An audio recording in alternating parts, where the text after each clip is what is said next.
Okay, so we're having a little bit of trouble with masking and with more complex masking. So I am going to demonstrate and explain using AudSimB patient B.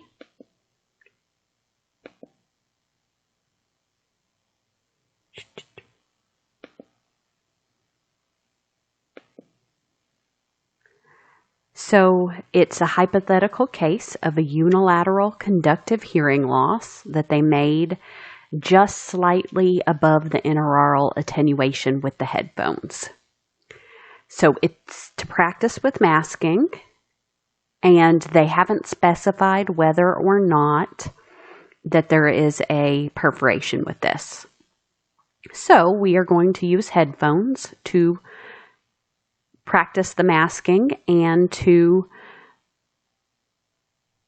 be careful because we don't know if there's a perforation. We are going to switch this to assignment mode so it can be turned in and set to headphones to start with and set to 1000 Hertz. And I'm going to turn the monitor volume down a touch so it doesn't blast me out. Unfortunately, I think this means that you guys will not be able to hear the beeps. So just watch for the present button and the response.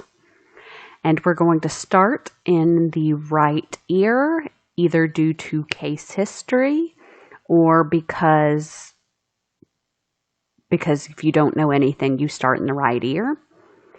And we're going to start at 30 dB.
And then we go back and do a recheck at 1000 Hertz. I'm going to do it the quick way. That's an absolute 100% no because it's below threshold. And this should be an absolute 100% yes because it's above threshold. And it was. If you check at that threshold, you are going to find that 50-50 shot. They get it or don't. So I prefer not to do it that way. Now, the book would say to do the low pitch and come back up 500 hertz. You guys who work with me know that I do it this way at 500, so I can go ahead and calculate my PTA and SRT to PTA agreement.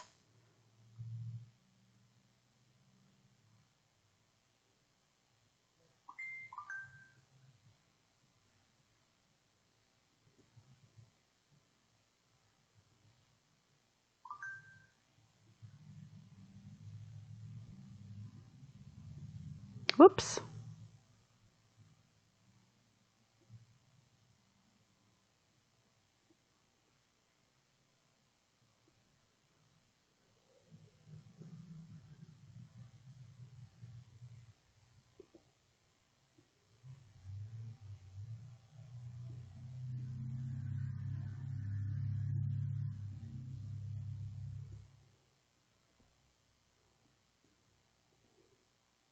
Now, you guys know that when there's low frequency hearing loss that I prefer to do 125 hertz, and also if there's going to be an odd or interoctave done, I do it on both sides so I have a sense of when and when I don't need masking.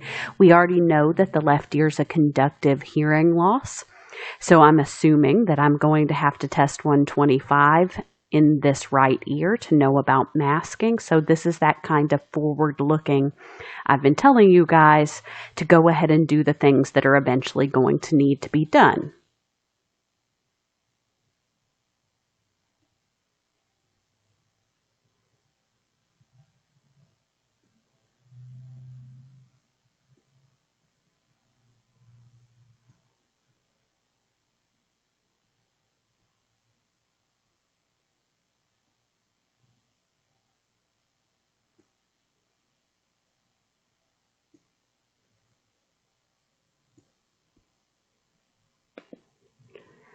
Okay, now we're going to switch to the left ear again with headphones. This time we know that there is hearing loss, so we're going to start at 50 and nothing. So then we move it up to 70.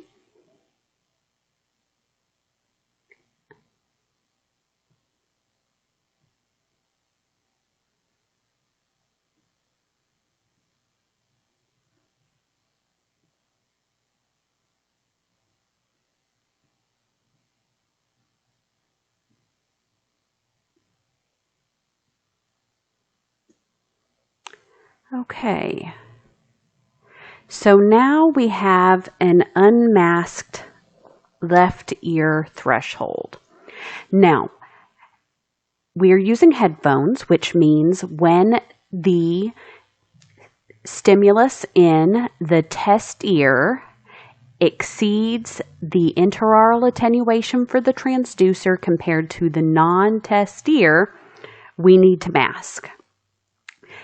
And we use a conservative number of 40 for headphones. So if you look here, you will see we have an unmasked threshold of 60, and the other ear's threshold is 15. 60 minus 15 is 45. So even if, so you compare air to air, right? Because that's all we have. However, what we're really worried about in the non-test ear, the right ear, the non-test ear, is the bone conduction threshold. When we put a stimulus in an ear and it's crossing over, it's not going through the air, it's going through the skull. So the closest analog is the bone threshold. If you are assuming the better ear is sensory neural, you're going to want to subtract 10 and assume the bone is maybe that far off. So if it were at 5. So for instance, if we had gotten a threshold of 35 or 40, air to air, it wouldn't have exceeded the 40, but we're going to go ahead and do it. And Yes, you may mask a few that technically you didn't have to, but that's usually going to be faster than getting up, walking into the other room, switching out the headphones, wiping everything down if you're like specific like I am and clean as I set things down, going back in, testing, and potentially doing all that a couple of times. In real life, let's also point out I wouldn't mark an unmasked threshold and then a masked one later. But for the purposes of tracking what's going on with AudSimB, please do. So we're going to turn the masking noise on in the right ear. We want it to be 10 dB above the non-test ear's air threshold. You could also use 15 or 20 as your starting point. Textbook masking is to start with 10, and then when you do bone, 10 plus occlusion effect. So we'll turn on the masking noise in the non-test ear, and there we are. And we're going to present nothing. So we turn the tone up. And they hear it, right? So we turn the masking noise up 5. And they hear it. So we turn the masking noise up 5. And they heard it. So we do one more set of 5 with a little bit of a pause. And they heard it. Now, 10 plus 555 is 25. As we've discussed before, people are expecting typically 15555 or 201010. So you can go ahead and give it a little bit more masking and see what you get.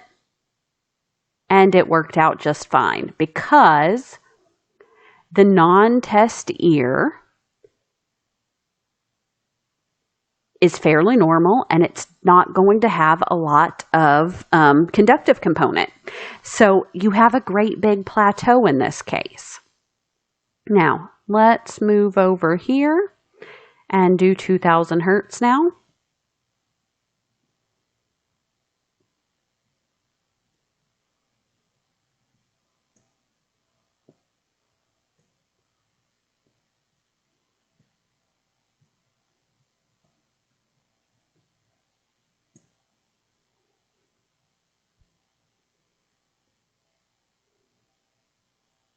And let's take a look here, 10, 20, 30, 40, 50.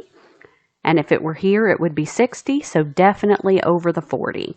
So we're going to put in some masking noise.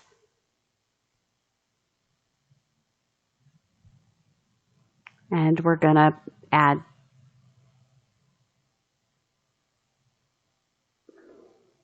what on earth did I hit?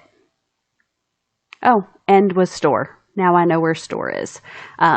So end in the keyboard is store, which is not what I intended to do. So we're going to turn the masking noise up though. And they didn't hear the tone. And they didn't hear the tone. So we turn the tone up. Now they heard it. Now let's turn up the masking noise. And they heard it. And they heard it. They heard it. And that all worked out nicely. And we can turn the masking noise off now. So this next one, we'll test it and then I'll show you how I find it acceptable to cheat on this.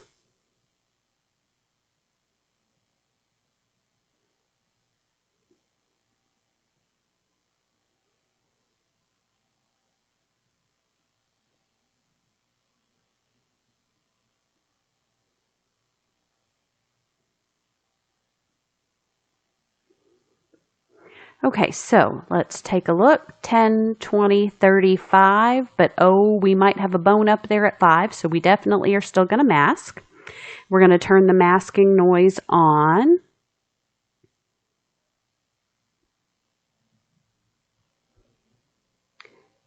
And you know me in clinic, most of the time I'm doing 15.555. So I would do 1, 2, 3, 15 dB above the air conduction threshold of the non-test ear and present. And they didn't hear it. So the tone goes up and they heard it. Now I'm pretty sure it's going to stay there. So I'm going to go ahead and add the masking noise 1, 2, 3 for my full 30. Pause. And they heard it. So if they heard it that one time when I started it, and they heard it again at the end, they would have heard it all the middle trials too. So I do not recommend ever just throwing 30 or 40 in. But if you want to split it, do an initial masking, feel good about that it's going to stay, and do the rest of your trials, and you can keep track that way, that's not a bad way to shave a little bit of time. Is it the best practice perfect book way? No, but I'm trying to teach y'all some modifications. So let's do 4,000 hertz now.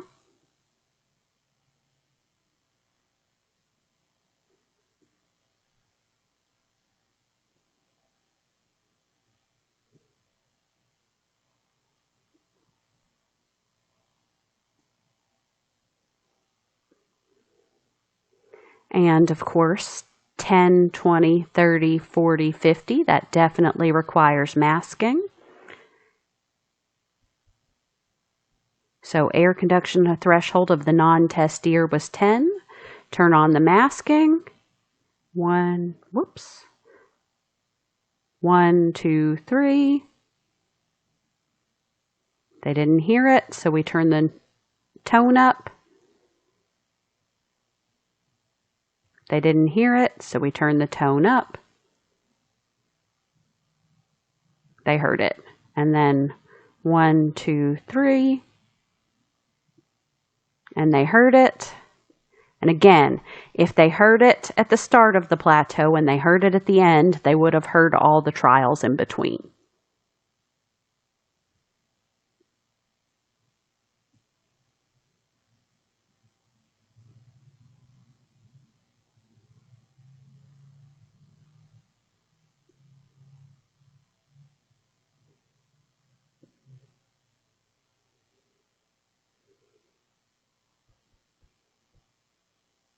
Masking noise on now.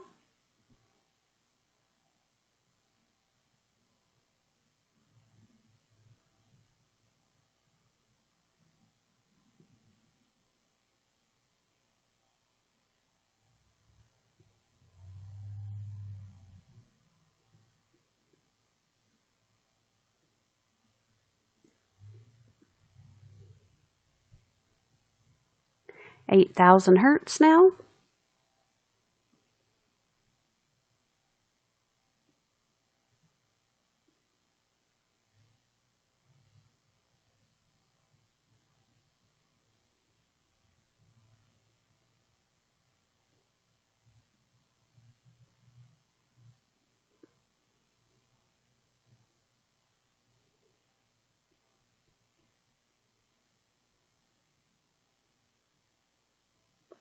Masking noise on. 15 above the air conduction threshold of the non-test ear.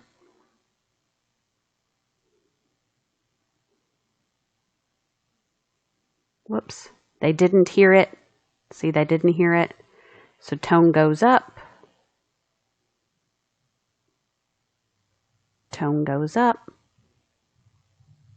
All right, then masking noise. 1, 2, 3. And they heard it. Now, if they're very consistent, you do not need to do a 1,000 hertz recheck. If you were in a position where your 1000 hertz is a masked 1000 hertz and you need to do a recheck, then you would need to turn on the masking at an appropriate level to do that. Also, you will notice I am not too precise about starting at 30 or 50 or 70. That's just kind of a habit I got into from doing compensationing and pensioning exams. It is not best practice book practice, but it is a fairly common thing you will see.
Not entirely sure why I just decided to do a threshold check again there. Hands sometimes move faster than my brain. Let's put the masking noise up to the rest of it for the plateau. And that worked out fine too. We'll turn the masking noise off now. Now, the next thing we're going to do is bone conduction. So, how to be strategic in doing bone conduction? Well, there are ways that people do it. A number of people would look at that and be like, that's probably sensory neural. This is conductive. I'm going to put it on the left side and call the unmasked threshold the right? The problem with that is most people are using the mastoid bone, and intraoral attenuation of bone is not 0, so you can find yourself shading the truth or doing things a little bit strange.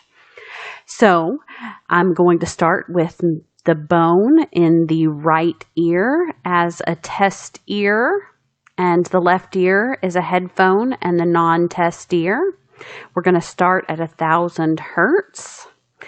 And I am going to do the cheater way, which is barely above air.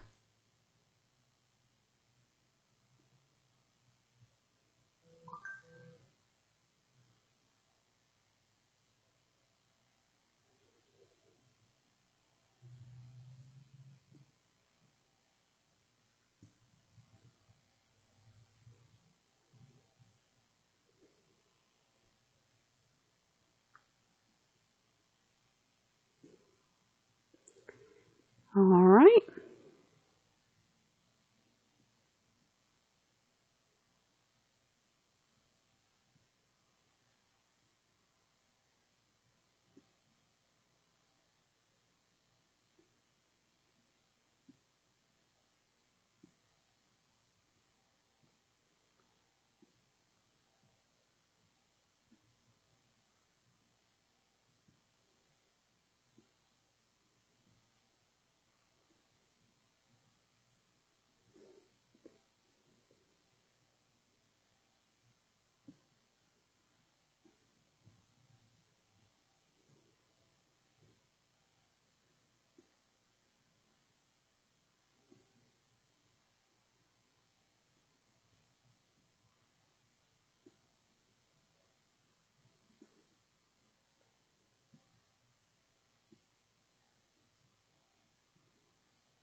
There we go. We're going to do the rest of the bone and then come talk about this for a minute.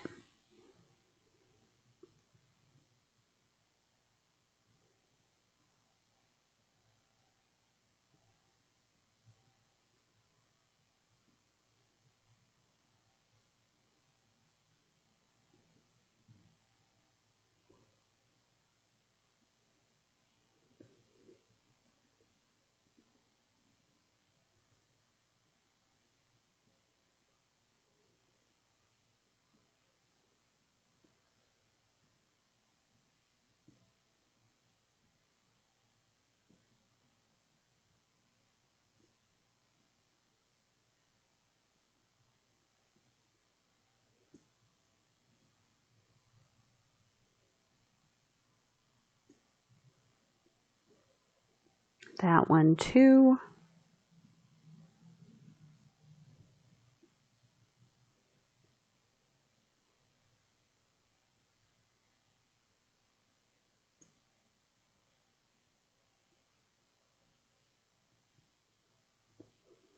Okay, so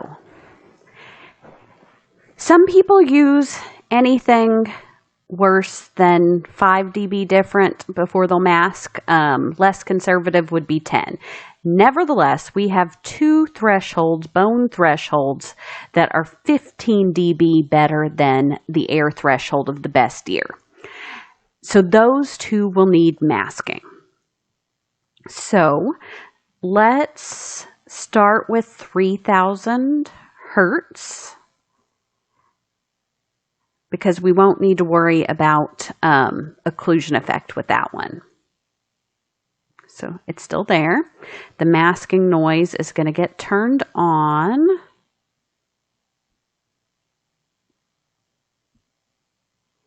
All right, and it's 10, undo, 1, 2, 10, and they didn't hear it. So tone goes up,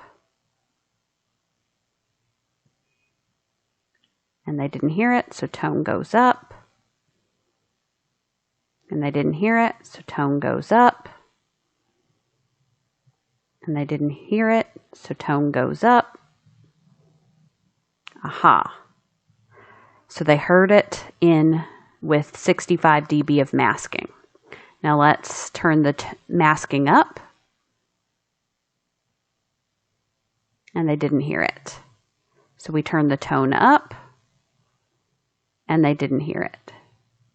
We turn the tone up, and they finally heard it. So we turn the masking up, and they didn't hear it.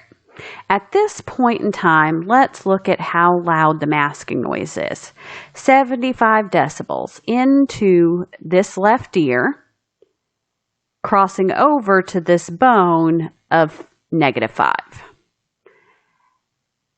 That's 80 dB. That is going to be exceeding even the most generous for most people inaural attenuations with headphones. But let's try a little bit further. There we can hear it. Tone up, masking up now. And they also don't hear it. So we're going to mark that as a masking dilemma. And we're going to turn the masking noise off. Now let's do 500 hertz. Remember that in real life, I would switch around, I would set up and then unmasked, unoccluded, and get that threshold. And then I would occlude with no masking noise in the non-test ear. And measure again and measure the real occlusion effect. However, if we are not doing that, we can use the normed values for occlusion effect. And in this case, for headphones, we're going to use 20. That's what AudSimB has for their standard. Also, do recognize that it is considered acceptable to omit the occlusion effect if there is a conductive component equal to or greater than the occlusion effect. So remember the lab we did where we actually measured occlusion effect and y'all weren't finding very big ones because there was already a conductive loss. So that's what we're going to do. 10 plus occlusion effect, which at 500 hertz is 20. So tone is here. Masking noise we're about to put in at 70. So that's 10 and then add 20.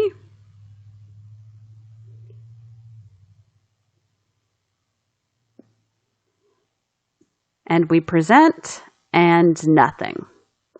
Now, let's take a look at the numbers. We're presenting at 90 against a bone of somewhere in the 0 to 15 range. That's going to be a masking dilemma. So we're going to hit that and call it a masking dilemma and turn the masking noise back off. There we go. Now, let's do the left ear as our test ear now. Test ear. Now, the book would say, sorry about that, my throat's getting a little dry. The book would say, well, the book would say first we need to make sure of what transducers we're using. So left bone, right TDH headphone. And the book would say we would start again at 30 or 50. I'm going to tell you how I cheat, which is 5 to 10 dB above the other ear's bone. And they heard it.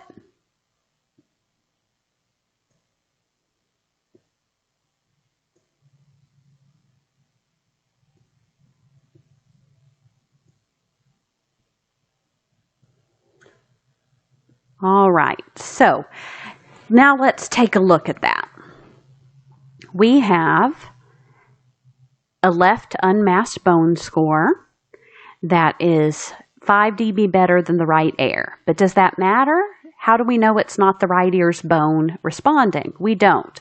So we need to find out if this left ear is a conductive loss, a mixed loss, or a sensory neural loss. So we're going to add masking noise in the right ear, the non-test ear, and we're going to turn it up to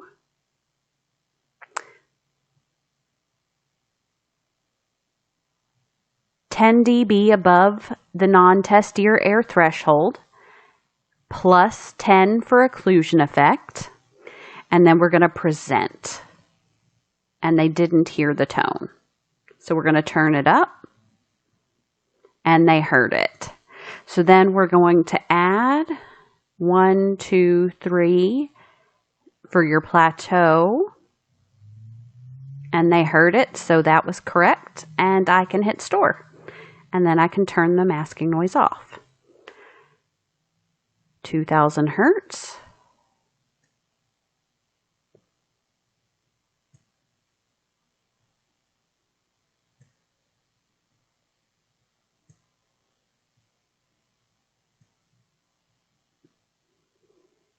And masking noise in the non-test ear is going to be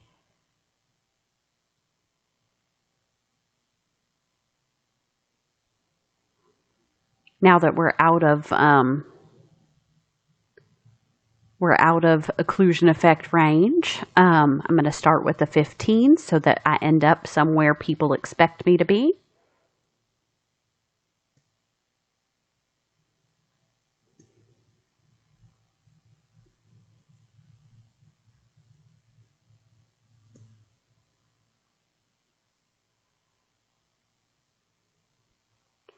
And again, if you were doing this and needing to know for sure and being very careful, you would, every time you turn the masking noise up, you would also wait a second and then present the tone. But I'm also not trying to like bind you so hard to book level that you never like figure out how to shortcut.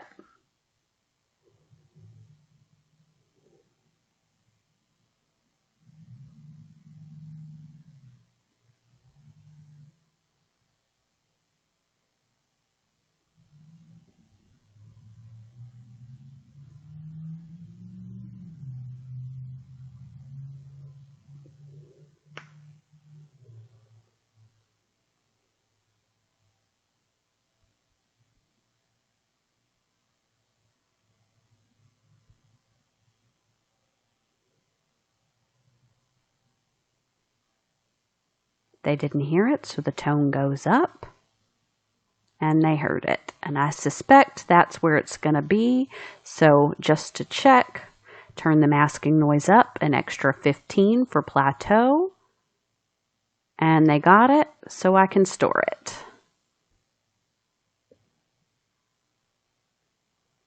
"4,000 hertz.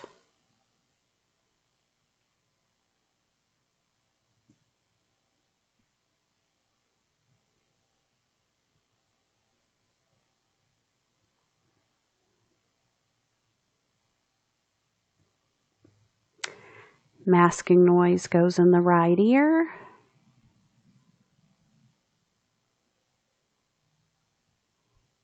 Again, starting 15 instead of 20, so I end up somewhere people are expecting.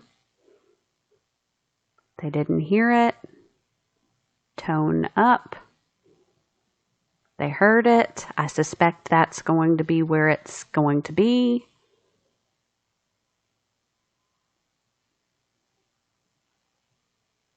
They heard it, so that's a good plateau.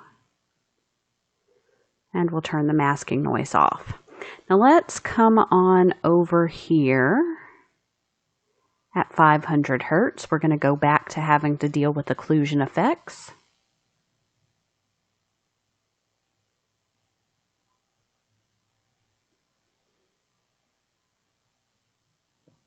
So an unmasked bone score. Right ear's the non-test ear. The masking noise is going to come on.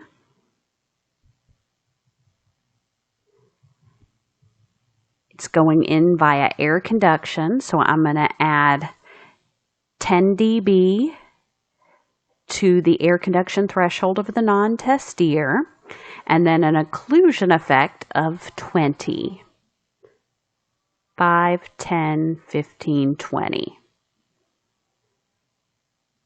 They didn't hear it, so I'm going to turn the tone up, and they heard it. Now let me do it all the way through. So then we turn the masking noise up 5, and we pause, and they didn't hear it. So we go up to the tone by 5, and they heard it. So then we go up to the masking noise another 5, and they didn't hear it. So we go up the tone, and it's 5, an additional 5, and they heard it. So the masking noise goes up 5, and they didn't hear it. So that is what is going to wind up with when you're using the norm for occlusion effect. But we do have a conductive component that is greater than the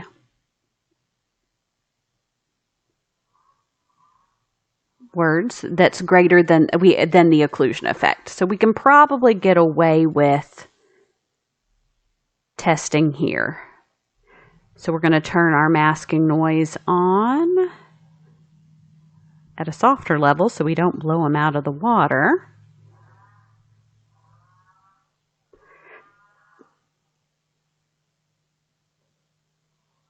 They didn't hear it, so we're going to turn it up. And they heard it. So masking noise up 5. And they heard it. Masking noise up 5, and we pause. And they heard it. Masking noise up 5, and we pause. And they heard it. Masking noise up 5, and we pause. And they didn't hear it. So the biggest we could get away with was the 45. So we're going to mark that and turn it down. Now let's do 250.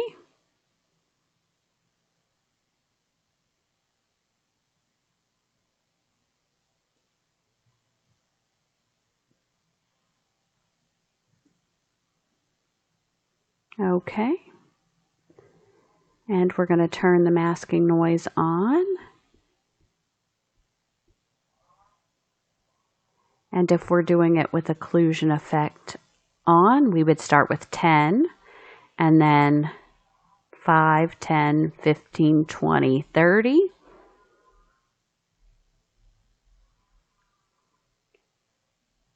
And they didn't hear it, so the tone goes up. And they heard it. And we're going to turn the masking noise up 5. And they heard it. And the masking noise goes up 5. And they didn't hear it. So the tone goes up. And they heard it. And the masking noise goes up. And they didn't hear it. And the tone goes up. And they heard it. And the masking noise goes up. And they didn't hear it. And so that would come out to be a masking dilemma. But again, we have this big conductive hearing loss, so they probably aren't actually going to, they probably already have. So let's go ahead and play it out with it not using an occlusion effect. Would be helpful if I turn this masking noise down some, wouldn't it? So we're here, 15 above threshold, and they heard it.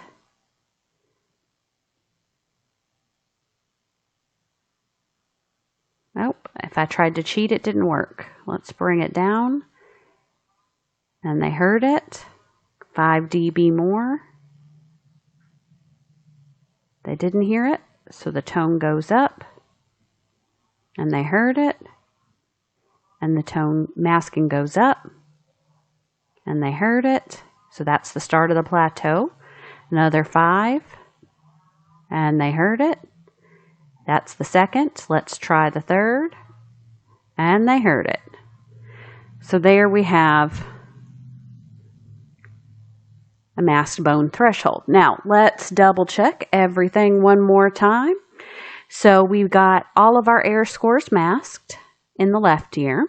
We've got 255, 1K, 2K, 3K, and 4K.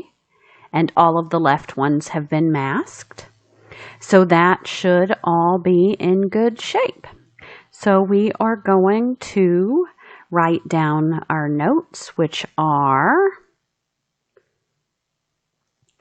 we're using headphones due to the need for masking practice.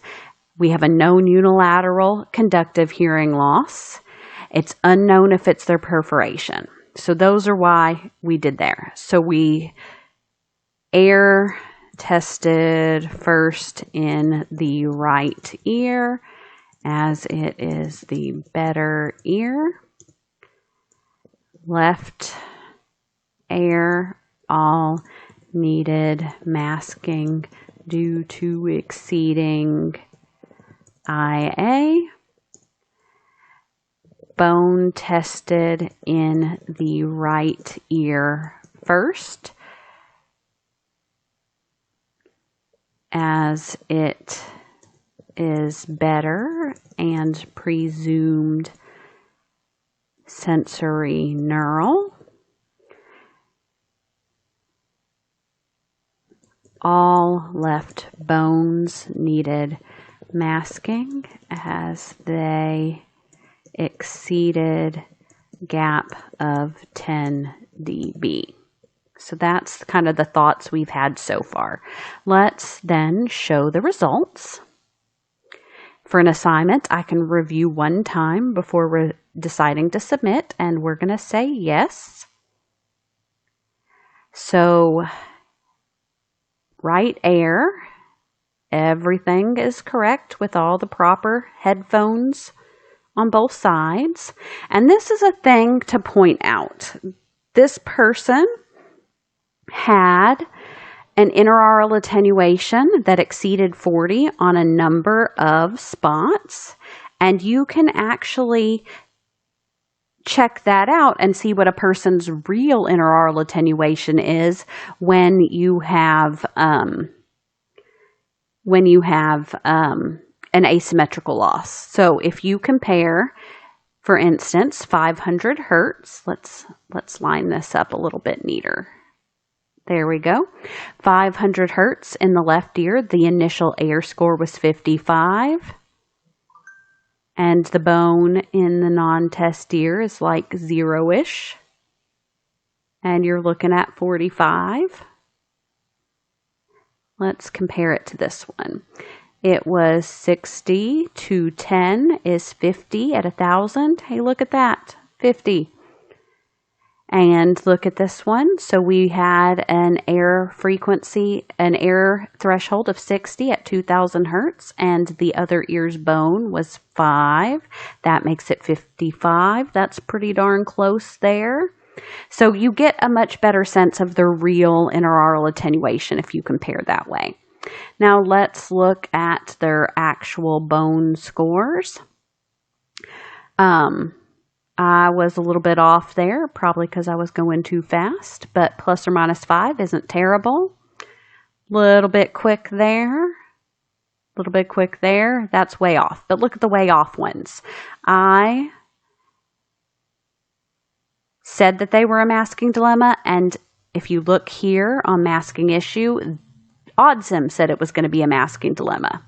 The real threshold would have been 17, but we had a masking dilemma. Same here. Threshold of 17. I found a masking dilemma, and AudSimB agreed.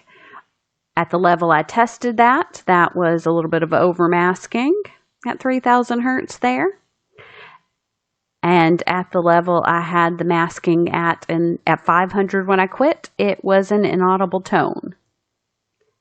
So that all looks pretty good there. So I'll put a note that 500 and 3,000 right bone.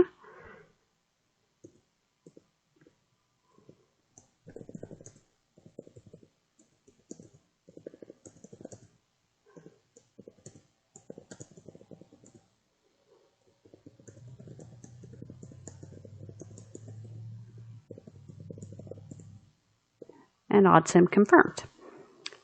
So let's check out left air. And they were all in good shape, plus or minus 5 there. And all of them, I presumed they needed masking because I was using an IA of 40, which wasn't actually true on most of them, but it was okay.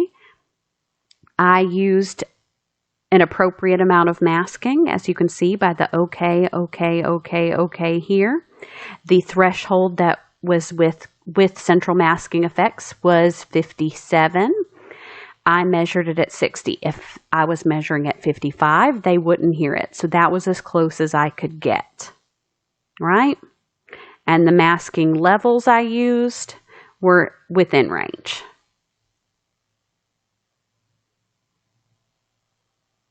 And left bone, all of those were in good shape to start with, but I didn't know that because for all I knew, it was the right ear responding. So I masked and they were all within 5 dB of the real thresholds, and these are real thresholds with central masking effects. And I actually was a little bit technically over masking on that one because of the 45 dB. But there's that whole little bit of like grayness since the threshold was 2. It kind of worked out. But that all worked just fine for that. And again, transducer on the test ear was bone. The non-test ear was a headphone, and that was all chosen very specifically. So that one, I would say left bone 500 hertz, tech over masking, but I was playing with it, because that was the one I just kind of kept going up and up on. So those are my notes. Those are my thoughts, and I'm going to attach them in this note section, and I'm going to submit it then.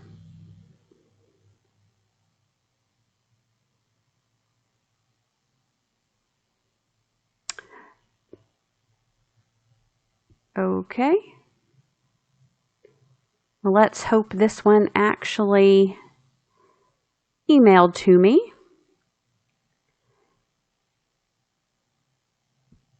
But okay. And I'm going to check because that would have been under Documents, AudSimB Flex. Oh, that's interesting. That's a good thing to know. If it covers over, if you redo it, it'll delete your old one. So that's always a good thing to double check.